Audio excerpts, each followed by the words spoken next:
Welcome back to The Voice Podcast, Season 2, Episode 2, Deep Truths and Dirty Hands. I'm your host, Jamila Washington. And I'm your co-host, Caitlin. And today, we will be talking about ice. And now let's check those temps. Okay, I'm here with Kimmy. Okay, so how do policies surrounding ICE directly or indirectly impact our specific campus community? I think that some students may fear that coming to school is no longer a safe place where they might be targeted by ICE agents, even though campus, I feel, is pretty safe from those sorts of things. I just feel like they might not want to come to school or fear coming to classes because of ICE agents being around town. All right, I'm here with Jordan. All right, how do policies surrounding ICE directly or indirectly impact our specific campus community? I think it would invite more fear onto campus because I know for me personally, I would be in my dorm all the time and I would stop going out. Should universities act as sanctuaries, or is their primary duty to comply with federal oversights?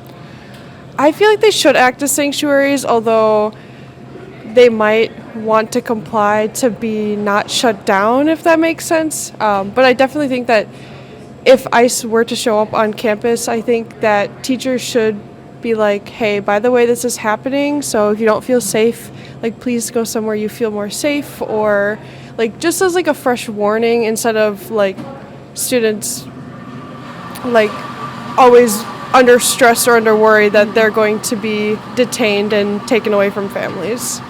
All right, should universities act as sanctuaries, or is their primary duty to comply with the federal oversight? Yeah, I think so. Last question. Why is the term ICE often framed through a lens of crisis, and how does this affect public perception? What do you mean by framed through a lens of crisis? Like mass emergency, everybody running through the streets. Let's band together as a community and stop this. I mean, ICE has been around for decades. Like, Immigration and Customs Enforcement has been around for decades. I think, though, that what's happening right now, it feels like very much governmental overstep. And so when people are talking about ICE, like, I'm trying to think of how to best word this. Like, when they're talking about ICE, it's because, like, it's about governmental overreach and, like, being, physically concerned. So we should be in, like, crisis mode, like, noticing what is happening with people getting shot in the street or people getting, like, tracked and having their cars followed and stuff like that. Like, it is definitely a reason to be in crisis mode. So I think that when people are talking about it, like, fuck ICE, like, fuck what's happening with our government, and we need to do better. Great. I don't know if that answers that question. Thank you. All right, why is the term ICE often framed through a lens of crisis, and how does that affect public precipitation? Elaborate. What do you mean by that? So why do people talk about ICE like it's a big emergency, and how does that change what others think about it? Because I think it is like a big emergency, like seeing what they're doing in Minnesota. Mm-hmm. And I think it invites the right type of view because they definitely shouldn't be doing all that. Yeah. Like, do your job. I don't know. Yeah. All right, thank you. Okay, and then why is the term ICE often framed through a lens of crisis, and how does that affect public precipitation? I think it was really just meant to invoke fear, and it's always just something that's easily recognized instead of like a big fancy term. It was more something that was, I guess, established to make it easier for people to recognize the name. Maybe it's not through the government, maybe it was somebody else named it, but I definitely think that the name ICE was just an acronym to invoke that fear whenever people hear it, instead of like saying immigration and control enforcement or whatever, you know. All right, thank you. So from the videos, I can kind of tell that a lot of people don't really know too much, but they know that there's some sort of crisis going on. Mm-hmm. What do you sort think? of like they know of rather than okay. Like actually involved in like getting to know what's in the media. Yeah. You know who I feel like really hit it on the nail? Who? Athena. Shout out to our girlie. Shout out to SAC. Agreed. That was deep. Also, we asked some of our team members what their responses are to these questions. A few of them mentioned how scared they'd be if ICE were to come on our college campus, and how some of them would not even be able to step outside because of the fear of being killed in the street. Profiled. They also said ICE claims that their purpose is to put criminals away, put away sex traffickers, get illegal immigrants, when really they're just recruiting bystanders off the street and just giving them a gun and saying, here, go patrol the streets. You don't have to know how to shoot, but if you see this, that, and the third, kill that person. That's what it's looking like. That's like the understanding that students have. So we're actually going to get into the ins and outs of what exactly is going on. We're going to cover the historical facts. We're going to cover the recruitment process. We're going to cover who's being targeted. We're going to cover the education of these ICE agents. And we're going to cover the why behind it, the reason, what should we do as a people. So let's get into it. Alrighty. So, did you know that ICE was created on March 1st in 2003 as part of the Department of Homeland Security, also known as DHS, following the 9/11 attacks? I was born in 2005. That means that ICE is only 22 years old. So this is recent, guys. Very. ICE's main functions are to include enforcing immigration laws, investigating customs violations, and combating traditional crime. They also have a sector called Enforcement and Removal Operations. And basically, the ERO is supposed to focus on apprehension and removal of undocumented immigrants.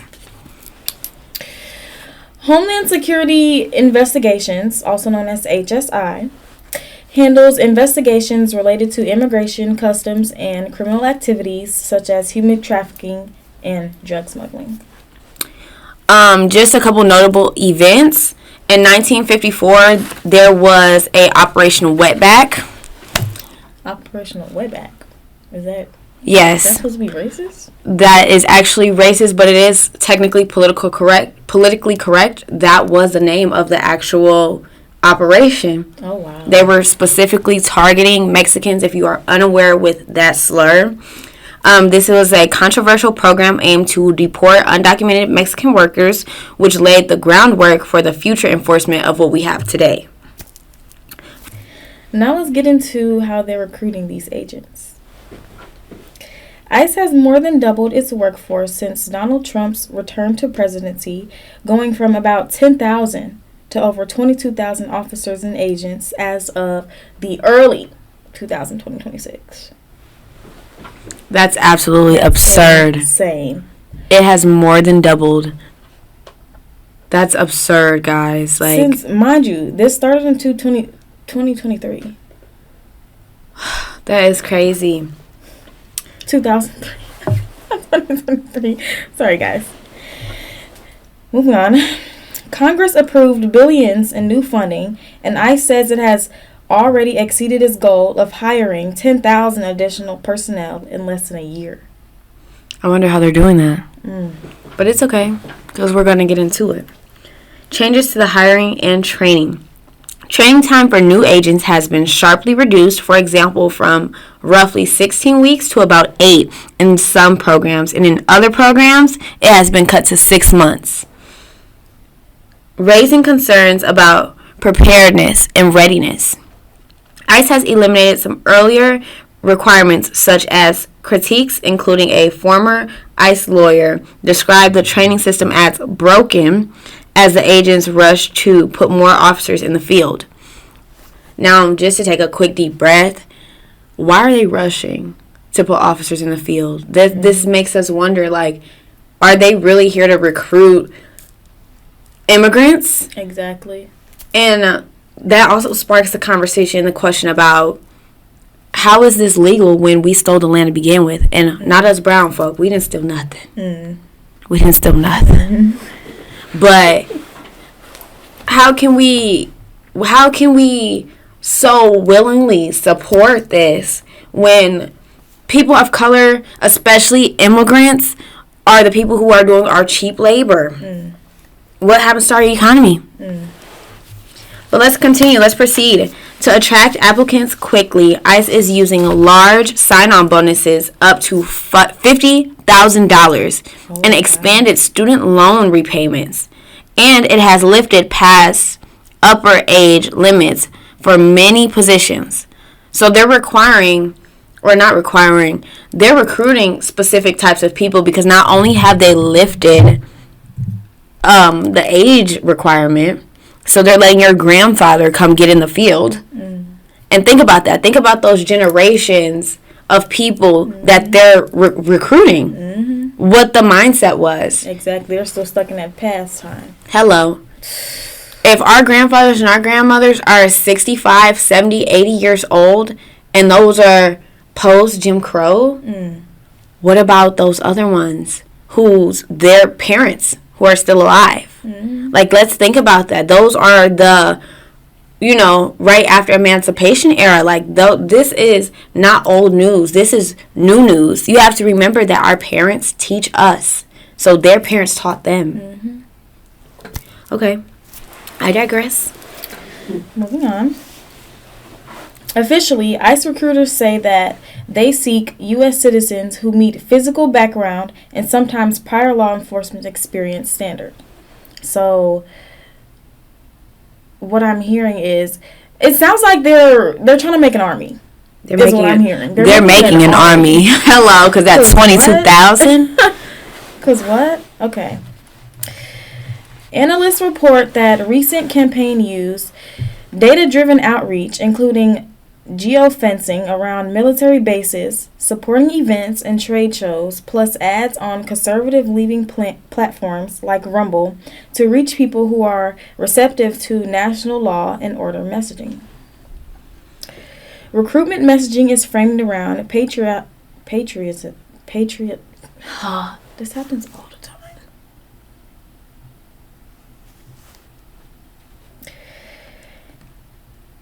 I'll restart that part. Recruitment messaging is framed around patriotism. Okay.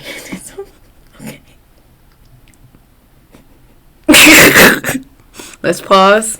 Yeah. You run that back. Okay. Patriotism.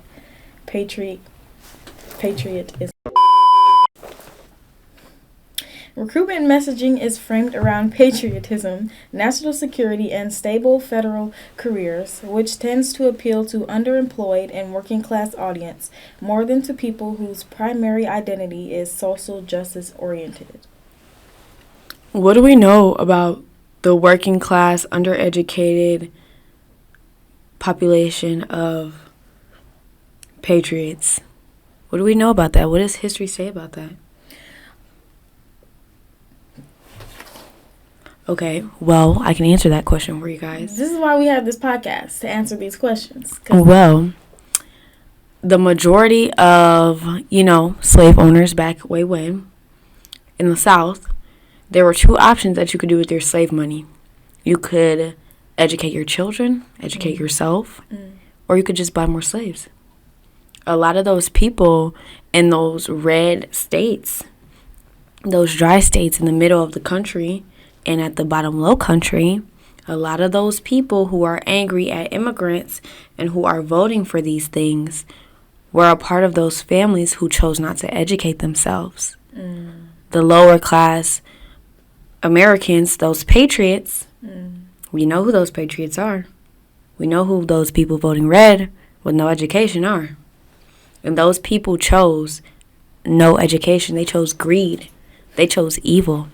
And now, years later, generations down the line, somebody's reaping those decisions. Exhibit A. Hello. What's happening now? Racial profiling, in the simplest terms, that's what's going on. ICE has been accused of racially profiling in its enforcement actions where individuals are targeted based on their appearances and rather than any actual immigration violation or documentation. This is disproportionately affecting communities of color, creating fear and mistrust among these populations. Enforcement tactics include conducting raids in places like work, churches, schools, and more, often without sufficient evidence of immigration violations. These tactics can lead to the detention of U.S. citizens and legal residents, especially in communities with high populations of immigrants or people of color.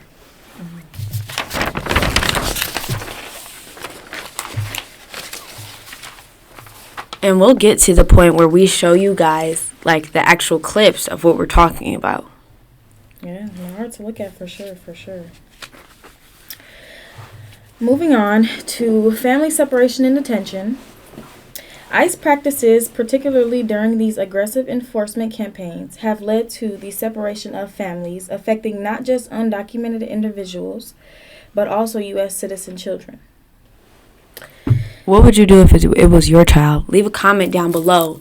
If your child got ripped away from you or taken at a school, at a bus stop, literally anywhere, what would you do if it was your American child?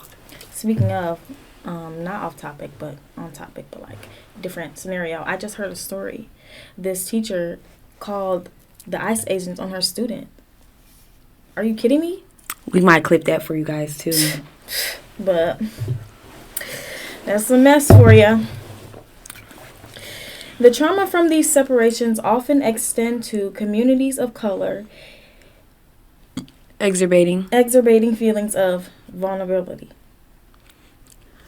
Let's talk about what's going on behind the scenes, because although people are being attacked and targeted and their homes are being raided, why are they actually doing this? Are they really just collecting immigrants?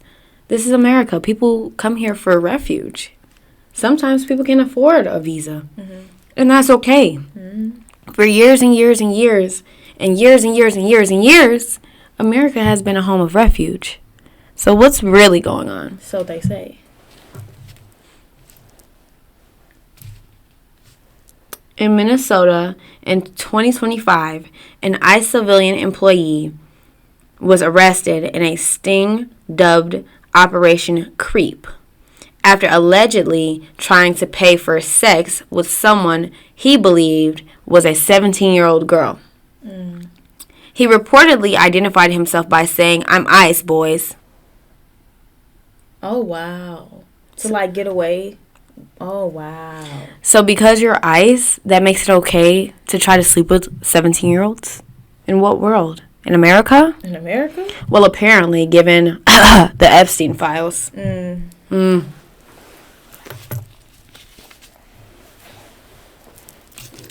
AP review found that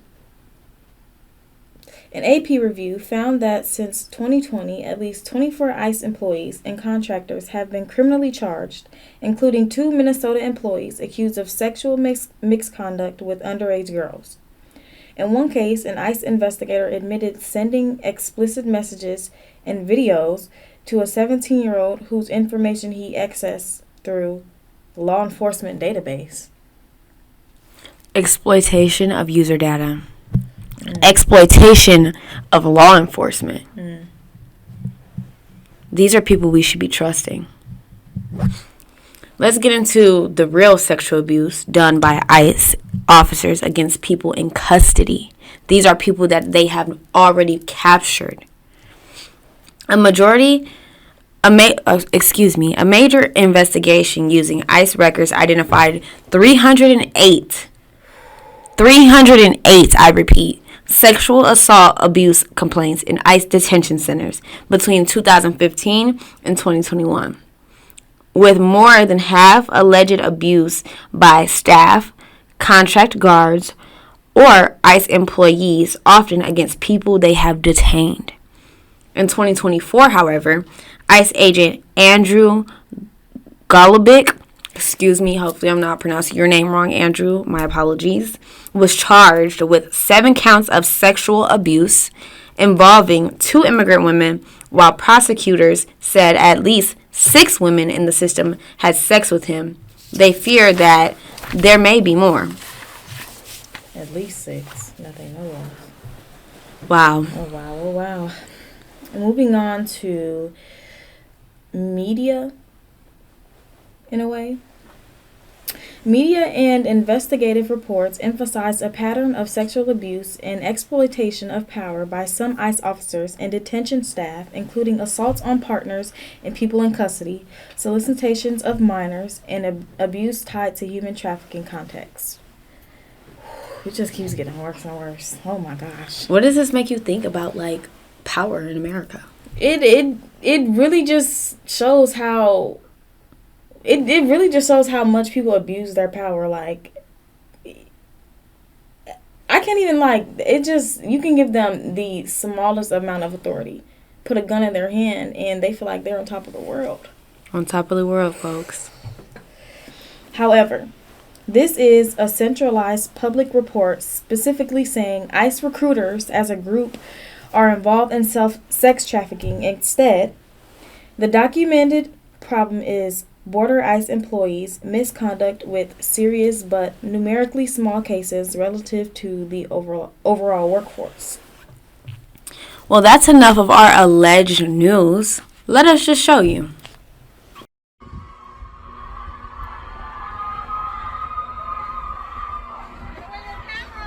I'm outside. I'm outside. It doesn't say out here.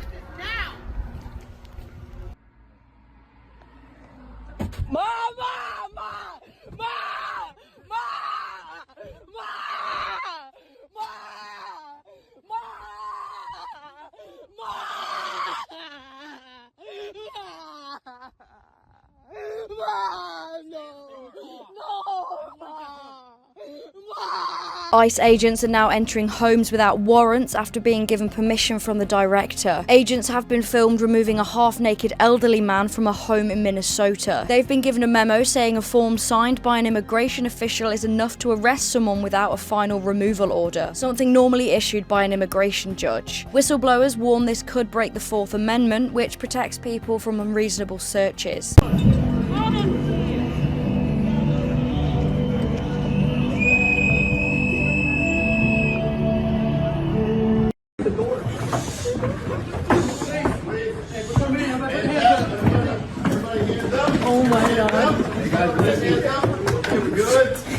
Good, sir? All right, coming in. Okay, nobody made it into this room, right? Anybody made it into this room? All right, let's leave it real quick. Yes, everybody good? Give me a thumbs up. Everybody give me a thumbs up. Nobody made it in this room, right? No, sir. All right. Stay where you're at. We're going to have officers outside, okay? It's a video that's now been seen, commented on, and shared thousands of times.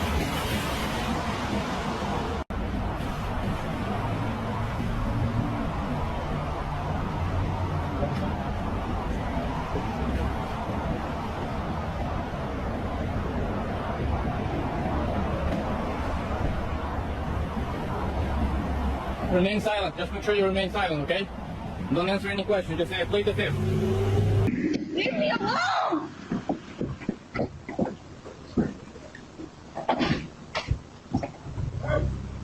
Hey, fucking piece of shit! Calling you to get me? No, you're the one making the statue. We weren't even looking for you. So get over here. Why? So who are you looking for? This is a public area. Okay, so I want to speak to you. Well, I don't want to talk to you either. You're the one talking to me. Hispanic people against Hispanic, bro.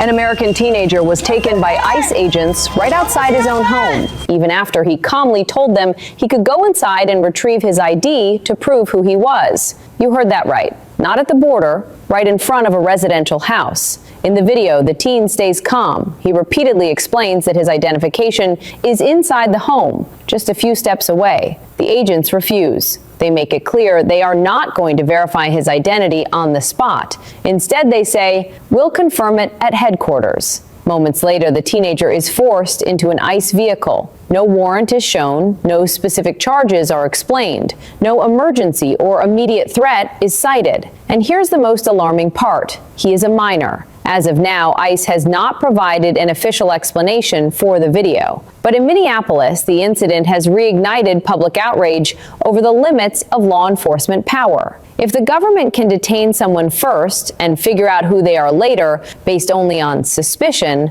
then this is no longer just about immigration enforcement. That was devastating. It was. I think the most heart-wrenching video was the screams from the detention center. And if you guys notice, like, a lot of them were citizens. You saw the lady on the sidewalk screaming. They didn't care. They didn't care. Didn't even look. It was also the gun, like how they were holding their guns. You can tell that these are untrained people. These people are not trained. And the commander saying, like, anyone who puts your hands on you, they can get it. Oh, wow. An officer searching the little girl? Are you kidding me? If it was me, I don't know what I would do. I don't know. So that leads us to where is ICE mainly being attacked. Initially, ICE was only in areas of color, but they have now moved to like widespread society. Whether you're white, black, brown, Asian, Latino, it doesn't matter. If you use your voice, you will, if you're in the way and you use your voice, you will be targeted. So unfortunately, the brave will have to stand and speak up. We will have to band together to stop this. How would it impact like colleges? We saw elementary schools, we saw high schools. Exactly.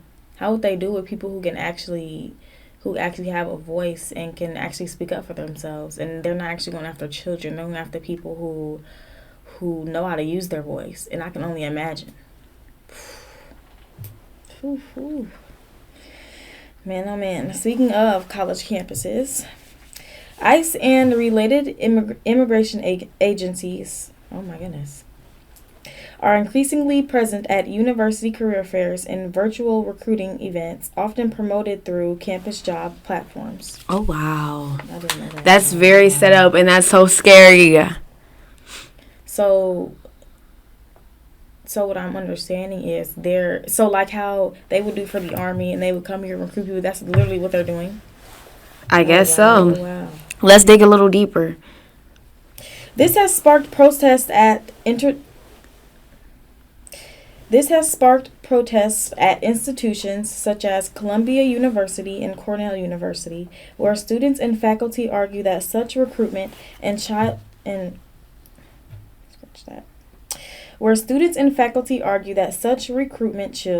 undocumented and international students and signals institutional compliance with mass deportation policies. Some schools have pulled ICE or CBP events from official websites under pressure, even when the events still go forward through third-party platforms. So you're saying that they have been pressured to remove these events, but still have them incognitally?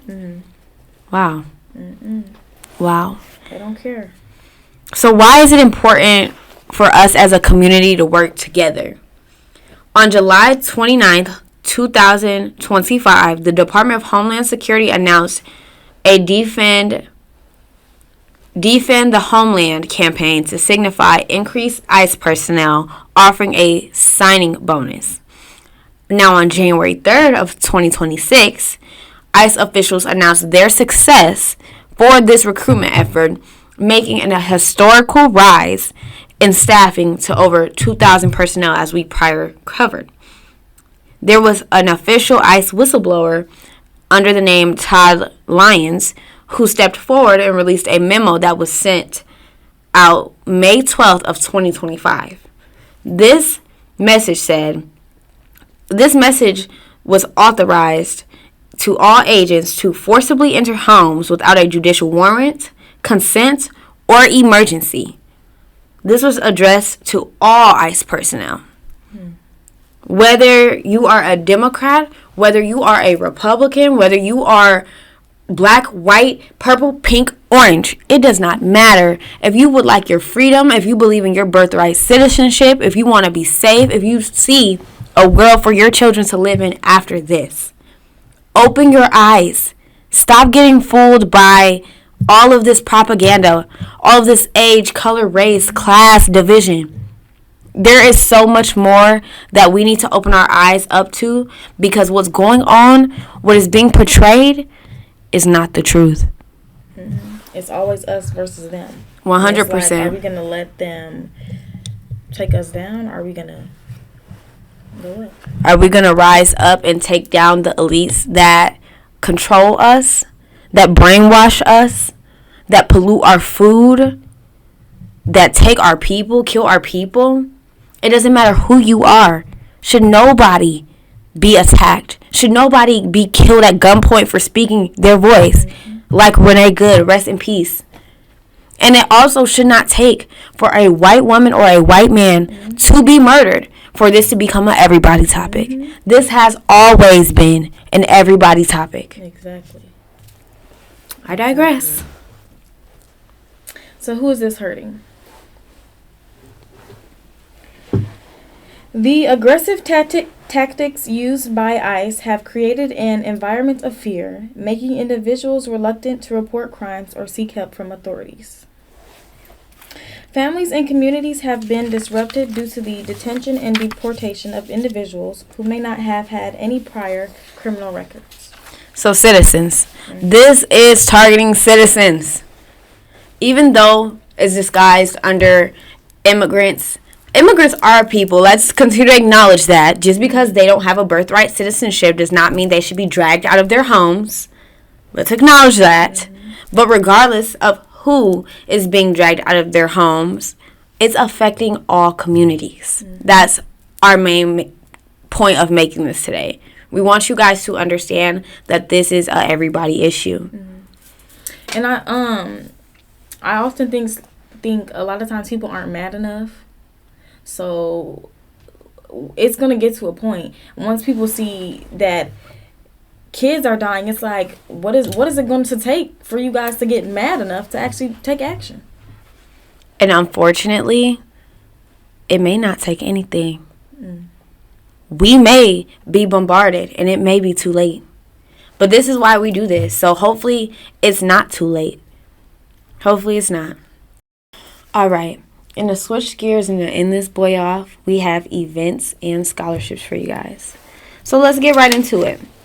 Don't forget, for all RSO groups, recognized organizations on campus, we have a budget workshop for you coming up March 2nd at 5:30 to 7 p.m. in Reeve 221. We have on March 11th at 5:30 p.m. in Swart Room 327 a coffee, cookies, and conversations with the Anthropology Club. We also have a guest speaker panel for the Women in Business, March 12th at 6 p.m. in Sage 1232. And lastly, we have a karaoke night in Titan Underground in Reeve on March 16th, 6 p.m. One last thing, it's just an announcement, it's not an event. This fall, we will have another voting, so make sure you guys get registered to vote. Wisconsin voters will see a proposed constitutional amendment that could restrict diversity, equity, and inclusion. Make sure you are voting no on that question. Vote no on the DEI amendment so we can make sure that all public institutions, jobs, campus resources, funding is accessible to all students. Okay.